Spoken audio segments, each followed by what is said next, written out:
हाँ जी, तो राम राम जी, स्वागत है आप सभी का एक और नई वीडियो में। मैं आपका दिनेश पुरी बहुत बहुत स्वागत करता हूँ बिग बॉस 18 के तीसरे दिन के तीसरे एपिसोड के रिव्यू में। भैया, फुल ड्रामे चल रहे हैं, फुल एक्टिंग चल रही है, फुल नौटंकियां चल रही है, अग्रेशन चल रहा है, लड़ाइयां चल रही है, तगड़े ड्रामे चल रहे हैं। खाने पे लड़ाई हो गई भैया तीसरे ही दिन में। एक तो टास्क रद्द हुआ, उसकी वजह से खाना आया ही कम, 16 बक्से की जगह 6 बक्से ही खाना आया। ठीक है, अब वो भी जेल में रख दिया। किसके पास?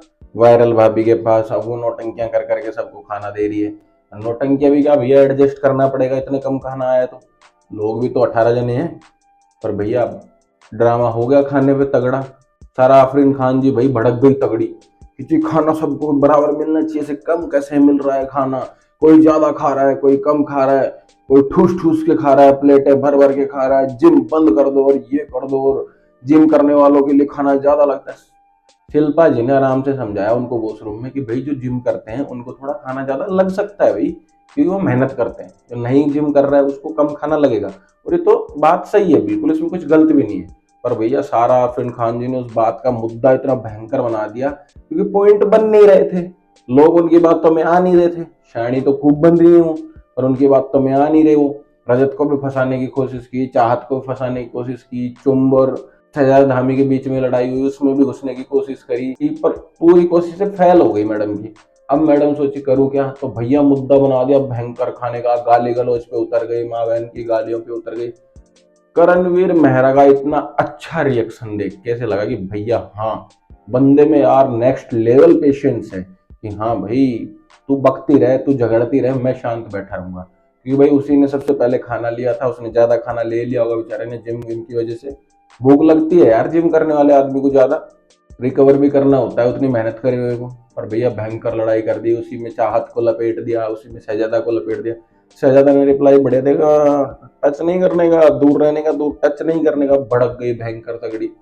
आफरीन खान जी भी समझाने जा रहे हैं शहजादा धामी को। शहजादा धामी कह रहा नहीं, गलत बात, आपने खुद कहा था ये बात कि अकेले अकेले खेलो, अब ये पक्षधारी वाला काम मत करो। चाहत तगड़ी लाइमलाइट ले रही है भैया, कैमरा पे स्क्रीन पे आने के लिए तगड़ी। शानदार मामला चला रखा है उसने अपना। सुसु वाली बात पर रोने लग गई। एक तो ये नहीं समझ में आया कि भाई बिग बॉस ने सारे दरवाजे ही क्यों बंद कर दिए वॉशरूम्स के। या तो घर बनने में गड़बड़ हुई है जो बंद करने पड़ रहे हैं वॉशरूम के दरवाजे भी। आज से पहले किसी सीजन में ऐसा नहीं हुआ कि वॉशरूम के दरवाजे बंद करना पड़े। पर ठीक है, कर दिए तो भैया थोड़ा तो कंट्रोल होता ही होगा मेरे ध्यान से। पर भाई ठीक है, किसी किसी से नहीं होता है। मैडम उस बात पे रोने लग गई। एक विवियन के साथ उस बेड वाले मामले पे लड़ रही है कि भैया मैं बाहर सोऊंगी, बेड अलॉट हो रखा है, वहां सामान रखूंगी। भैया विवियन का भी कहना सही है, या तो मुझे बाहर सो जाने दो या फिर वहां सामान रखने दो, एक काम तो करने दो। पर वो मैडम दोनों कुछ नहीं करना देना चाहती, वो पॉइंट बनाए रखना चाहती है। शहजाद धामी पूरा साथ था चाहत के, चाहे विवियन वाला झगड़ा हो, चाहे वो सारा आफरीन खान वाला झगड़ा हो, तो वो भी बराबर बढ़िया दिख रहा है स्क्रीन पे। चाहत तो स्क्रीन पे दिख ही रही है बढ़िया, किसी भी पॉइंट पे खड़ी हो जाती है जाके, तो उनका भी सही चल रहा है। रजत दलाल का झगड़ा हो गया भैया अविनाश के साथ में। अविनाश ने कल बोला था कि भाई मेरी मर्जी, तो कल ही उसको कह दिया कल बताऊंगा मर्जी। अब आज उस बात पे झगड़ा हो गया। भैया उनकी भी बात सही है, कान में फुसफुसाने वाला रूल ब्रेक करना हो गया बिग बॉस का। पर भैया वो अड़ा पड़ा है कि कौन सा रूल, क्या रूल। रजत दलाल भी कह रहा है देख तू मेरे को ज्यादा उकसा मत, मेरा हाथ वाथ चल जाएगा, दिक्कत हो जाएगी। मेरी मर्जी चलेगी तो मेरी भी चलेगी, तू उखाड़ना जो उखाड़ लेना फिर। और मेरा भी मर्जी मर्जी में हाथ वाथ चल जाता है। तो रजत भाई फुल फॉर्म में है, धमकी प्रॉपर दे दे रहे हैं क्योंकि उनका पूरे शो देखे हुए हैं। उनके दोस्त लोग बिग बॉस में आए हुए हैं, कटारिया, एलविस, विनर। तो भैया उन्होंने पूरा शो चाटा हुआ है, उनको पता है क्या रूल है क्या नहीं है, किस पे पॉइंट बन सकता है। और अभी वो ओनली हल्की हल्की धमकियां देके यही चेक करना चाह रहे हैं किसके अंदर कितना पोटेंशियल है, कौन अपने साथ भिड़ सकता है नहीं भिड़ सकता, किसको दबा सकते हैं किसको नहीं दबा सकते। क्योंकि उनको भी पता है हाथ तो उठाना अलाउ है ही नहीं। अब ज्यादा ही किसी दिन अग्रेसन हो गया तो अलग बात है, उठा दिया तो बचने की जरूरत तो है उस इंसान से। बग्गा जी को पहले ही दिन धमकी दे दी थी कि जेल बीच में ना होती ना, 2 मिनट में भूत उतार देता हूँ तुम्हारा। आज जेल बीच में रही थी तो भी धमकी दे दी। तो मतलब लड़ाई वड़ाई के मूड में तो भाई पूरा है, और शो भी पूरे देखे हुए हैं, तो उस हिसाब से दिमाग भी पूरा लगा हुआ है। विवियन और चाहत की बेड को लेकर लड़ाई हो गई कि भैया मैं यहाँ सोऊंगा, वो कह मैं यहीं सोऊंगी। चाहत अंदर के लिए कह रही है कि भैया अंदर एसी तेज है, खर्राटों की आवाज आती है। विवियन कह रहा है मेरे हाथ पांव चलते हैं, मैं किसी के साथ सो नहीं सकता, मुझे जो बेड अलॉट हुआ है अकेले वाला वहाँ एसी जाती चलती है। अब वो अंडरस्टैंडिंग की बात है, कौन समझेगा कौन नहीं समझेगा वो तो समझ में आएगी दिक्कत। उसके अलावा भैया आज नॉमिनेशन टास्क हुआ, तगड़ा नॉमिनेशन टास्क हुआ। तीरंदाजी का मामला, 10 तीर दिए गए कि भैया 10 जनों को नॉमिनेट कर सकते हैं आप चाहो तो। अब 10 जनों के लिए तीर दिए गए, 10 तीर निशानों पे लगाए गए। नॉमिनेट हुए करणवीर मेहरा, अविनाश, चाहत, मुस्कान बामने और वकील साहब, ठीक है। अब ये 5 लोग नॉमिनेट हो गए। सबसे ज्यादा वोट गिरे चाहत जी को कि भैया ये फिल्टर्ड है, एक्टिंग कर रही है, लग भी रहा है वो ओवर कर रही है, एक्टिंग कर रही है। इतना स्वीट कोई कैसे हो सकता है? सारा आफरीन खान जी ने सही कहा, ज्यादा ही शुगर कोटेड हो रही है। इतना स्वीट तो मुझे नहीं लगता कोई हो सकता है कि भाई सारे टाइम एक्टिंग चल रही है, घर पे भी एक्टिंग चल रही है, बाहर भी एक्टिंग चल रही है। ये तो वो वाला मामला हो गया, खुद के घर भी एक्टिंग करती होंगी फिर। 4 एपिसोड में रोने का टैलेंट है भैया उनके पास। हमारे वकील साहब करणवीर मेहरा के लिए कहते हैं हम जानते नहीं कौन खतरों खतरों के खिलाड़ी हैं, हम रियल खतरों के खिलाड़ी हैं, ये क्या देखा है इन्होंने, कुछ नहीं देखा, हम जानते ही नहीं है इनको। करणवीर भड़का उस बात का, हम डंके की चोट पे कह रहे हैं। तगड़े आदमी है भाई साहब ये, स्ट्रेट और तगड़े आदमी।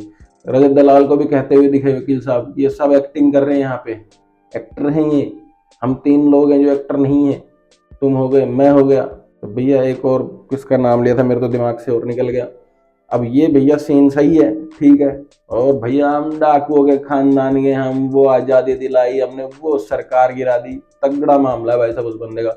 वो नॉमिनेट जरूर हो गए, वो निकलने नहीं चाहिए भैया बाहर। देखो ऐसे नहीं, मैं अनशन वनशन पे बैठ जाऊंगा खाना खा के कि भैया ऐसे कैसे कैसे बाहर निकाल दोगे उनको। वकील साहब, डॉक्टर साहब, तगड़े टैलेंटेड आदमी, पॉलिटिशियन, इनमें इतना हुनर है। विवियन ने कहा कि भैया मैं आपको जूते की ब्रांड बताऊंगा, वो जूते आप पहनोगे बहुत कंफर्टेबल है, लाइट वेट, नहीं क्या वेट है ही नहीं उनमें, आपको पता भी नहीं चलेगा पहना नहीं पहना, छोटे बड़े कुछ नहीं पता चलेगा। उधर विवियन ने पूछा हाँ नंबर क्या है, तो कह रहे 9432। अरे रुको रुको भाई रुको, फोन नंबर नहीं पूछ रहे हो, वो जूतों के नंबर पूछ रहे भाई साहब, सीधा नंबर दे दिया। यही वायरल भाभी के साथ भी यही कांड हो गया। वायरल भाभी बोलेगी मैं आपको कांटेक्ट कैसे करूंगा, नंबर लिखो, 99 नंबर बता दिए पूरे नेशनल टीवी पे। वो उन्होंने भी लिख लिए नेल पेंट से, एक कागज से पे, कोई कागज सा होगा उस पे। बिग बॉस ने बीच में बोल दिया हाँ क्या नौटंकी चल रही है, नंबर वंबर लिखना अलाउ है क्या, लिखने की चीज लाना अलाउ है क्या बिग बॉस के घर में, कैसे लिख रहे हो नंबर वंबर तुम हैं? बिग बॉस ने कहा हाँ वकील साहब किसकी तरफ से केस लड़ोगे अभी तरफ।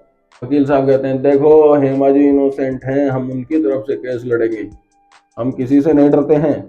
बिग बॉस ने करी तो कोशिश बेचारे को डराने की थी, पर वो इंसान ही अलग है, उसको कोई डर ही नहीं है, कल निकालते आज निकाल दो, हमें कोई लेना देना ही नहीं है, हम तो देखने आए थे, देख लिया, हम घर चले जाएंगे हमारे। उनको टेंशन ही नहीं है किसी बात की। रजत दलाल बहुत तरीके से खेल रहा है, अभी समझदारी से खेल रहा है, लोगों को चेक कर रहा है। करणवीर मेहरा बहुत ठंडे तरीके से खेल रहा है, उसका सही चल रहा है।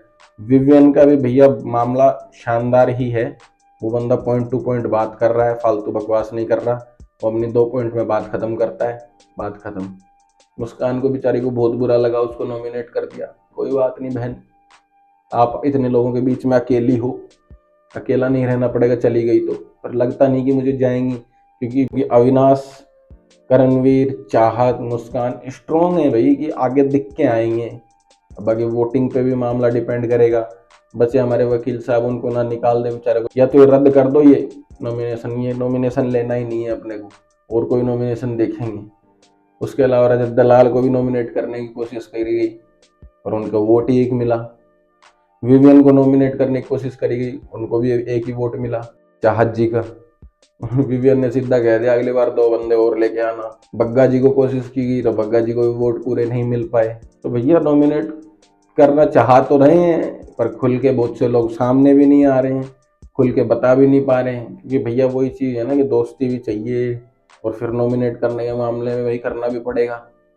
बिग बॉस को चाहिए भैया जो अपनी बात पे स्ट्रोंग है वो है, और बिग बॉस की सोच के विरुद्ध ही हो गई है नॉमिनेशन। बिग बॉस ने तो कुछ और ही सोचा होगा बेचारों ने, पर भैया उनके सोच के विरुद्ध ही नॉमिनेशन हो गए।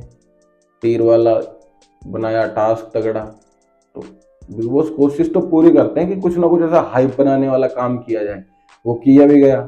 अब भैया मामला ऐसे ही चल रहा है, अब नॉमिनेट हो गई हैं, अब इनका वोटिंग का होगा तो वीकेंड के वार पे पता भी चलना चाहिए।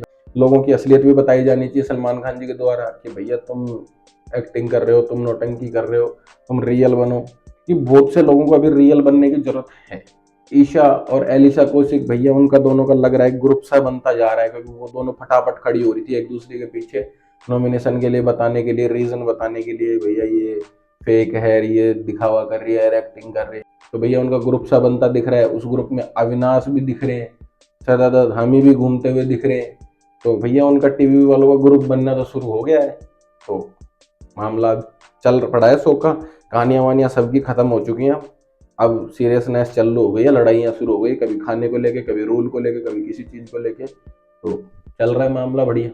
तो देखते हैं भैया नॉमिनेट हुए उन सदस्यों में से क्या होता है, किसी को निकालते हैं या पहला नॉमिनेशन रद्द करते हैं, वो तो पता चल जाएगा। और भैया ये बिग बॉस का जो ये गाना बना है ना, एंथम सुबह सुबह चलाते हैं, भैया किससे लिखवा लिया बिग बॉस? ये ढिंचक पूजा से लिखवा लिया। वो चाहत फतेह अली खान है, वो पाकिस्तान का सिंगर है, एबीसीडी वो वाला गाना गाता है, उससे लिखवा लिया। किससे लिखवा लिया भैया? ना बीट मैच हो रही है, ना वो गाना मैच हो रहा है, क्या ये लिखवा लिया है भगवान? ये आदमी खुद की तारीफी को पुल बनवा देता है सुबह सुबह, पापार बड़े इज्जत और सब कुछ खुद करवा लेता है अपना। ये आदमी कहीं नहीं पीछे हटेगा। ये कहता है मेरा शो है, मैं जैसे चलाऊंगा चलाऊंगा, किसी को कुछ भी लगे। इतना वाहियात गाना कोई ढंग के आदमी से लिखवा लेते बिग बॉस, कोई अच्छी लाइनें लिखवा लेते तो सुबह सुबह अच्छा लगता। ओटीटी में जैसे वो बॉलीवुड वाले गाने, पंजाबी गाने चलाते हो, वही चला दिया करो, इससे अच्छा जनता देखने वाली खुश तो हो। पर पता नहीं भैया, बिग बॉस ये हठी आदमी है, बाल हट है इसका, कुछ भी कर सकता है। बाकी अपन अपनी इस वीडियो करते हैं यहीं पे एंड। लाइक कमेंट शेयर कर देना, चैनल को सब्सक्राइब जरूर जरूर कर लेना, सपोर्ट बनाए रखना। इंस्टाग्राम को फॉलो कर लेना, डिस्क्रिप्शन में लिंक मिल जाएगा, स्क्रीन पे आईडी मिल जाएगी। बाय बाय, जय श्री राम।